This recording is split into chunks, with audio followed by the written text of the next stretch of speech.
what's most amazing still is the fact that Admiral Byrd and many others stated clearly that there was something out there in Antarctica that could cross from pole to pole in about 7 minutes. And the intelligence reports indicated that one known as Admiral Byrd was to be recommissioned, and he was to be sent in there to retrieve the 2 saucers and also the technology and personnel associated with it. What could that be? Pink Floyd and many other bands have tried to warn us about this wall that supposedly separates our district from others.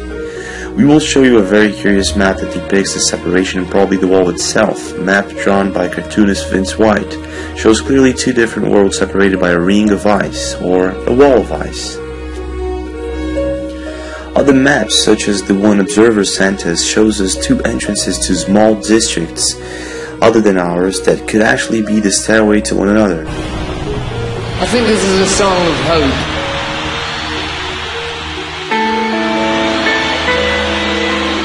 Maybe hell, maybe heaven. Now the most interesting part is that the name of the operation chosen to identify this wall was Operation High Jump, and I'm pretty sure you've heard about it many times. The name Operation High Jump was given exactly because all they had to do was jump over a humongous wall, one that no man had ever jumped before, not that we know of. But as we all know the results, operation failed within 2 months and they came running back with tales of the sea. At first, Admiral Byrd was not taken so seriously by the media and such, and by what I understand, after other operations he was locked away. He spoke too much of the subject and was considered dangerous to the continuing operations and recon missions.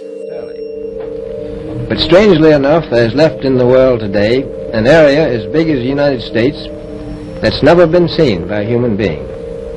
And that's beyond the pole, on the other side of the South Pole, from Middle America. And I think it's quite astonishing that there should be an area as big as that unexplored. Let's freeze a little bit here and try and understand the implications of all of this. Having a wall that separates us would implicate we would need an agency that controls who gets in and out. Also, one of these agencies would have to control what the people know of this wall, like NASA and TJPIX. So does this ring a bell? NSA, CIA, NASA. Well, let's continue. Last but not least, we would need a reason for all of this to exist. The wall, the districts. And then I jump over to the Bible and remember one of the most told stories ever, one which you probably know of, Adam and Eve. So if Adam and Eve were expelled from paradise, where did they actually end up going to?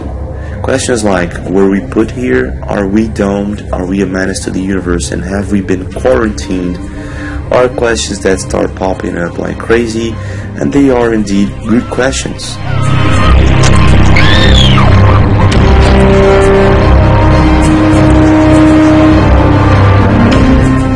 At the same time, this is all just a theory, but one that has many background versions to it. One of the most interesting facts about the so-called wall is that the fact that we can check live GPS plane tracking right now, and if you do that and we transform it into a flat earth model, we can put it into another perspective and visualize the fact that the planes, they avoid the Antarctic ring, and not only that, they never cross it, ever. Another thing that also helps us put things into perspective is checking wind and ocean patterns on a globe model, and then doing the same thing on a flat earth model, and boom, NASA and gravity starts crumbling down. So one might ask, why did they lie? The answer is very simple, but it hurts like a sting. When Columbus tried warning others that America and other continents might exist, authorities at the time denied its existence and permission to sail away. Eventually, Columbus got permission to sail overseas, and that was the beginning of a new age. Though Chinese and Vikings had already reached the Americas, these were uncharted continents to the Europeans. But then again, why lie? Now, if we take a look at some of the maps we have, you'll see Antarctica was separated in 2 pieces in one of these maps, which begs us the question, how did they know? You know, how does a map from such a distant time have iceless Antarctica depicted on it? question number 2. Could these two pieces be Lemuria and Atlantis? These are questions that actually, raise more questions, like what's on the other side? If there is a wall and Operation High Jump was all about going over it, then what is on the other side?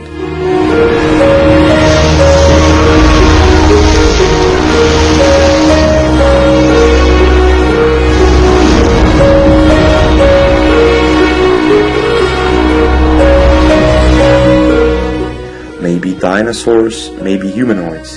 Who knows? But many theorize that an entire civilization could be on the other side somehow, waiting for us to find them.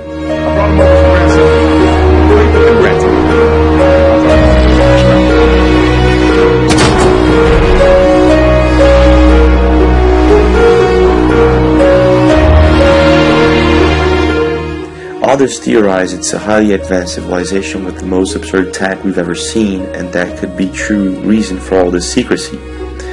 Maintaining us working on a daily basis and worried with mundane things is exactly what they all want. Seems like they would like this paradise all to themselves and would do anything to make the general population blindfolded about it.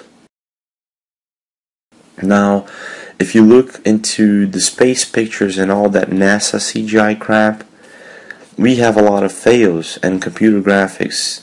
All of this proved in the past. So nowadays Hollywood is actually doing a much better job than NASA into throwing people into the globe theory. We have Universal Studios, Warner Brothers, DreamWorks, and many other studios that force into our minds the globe theory without even questioning it. Again, why the secrecy? Bigfoot and many other weird animals like the alien squid, which has no DNA connection whatsoever with any other living being on Earth. How do we explain that? How do we put things into perspective? So just to finish off this part, we have the Rh negative people on Earth who have also no connection whatsoever to the Rh positive ones. And so in other words, there are 3% or 4% of the Earth's population that has this Rh negative blood type that can't be connected to monkeys or Rh positive humans. Okay, so now isn't that interesting? If there is a bigger world out there, that would explain a lot of the unsolved mysteries and would enlighten so many others to come. The UN map and many other comparisons can be made. And the reason for this to be a big secret, that it would mean easy money, free resources, and high-tech apparatus for the people who would find this first. I tell you one reason they're interested. It's by far the most valuable, important place left in the world for science. That's why the scientific groups all over the nation are really interested. But then again, if we pissed off the aliens somehow, this could mean the start of a new age indeed. One where they come to show us what they're made of, maybe, or one where they show us peace. Who knows? Stick around for more, subscribe, leave a comment, and I'll see you again.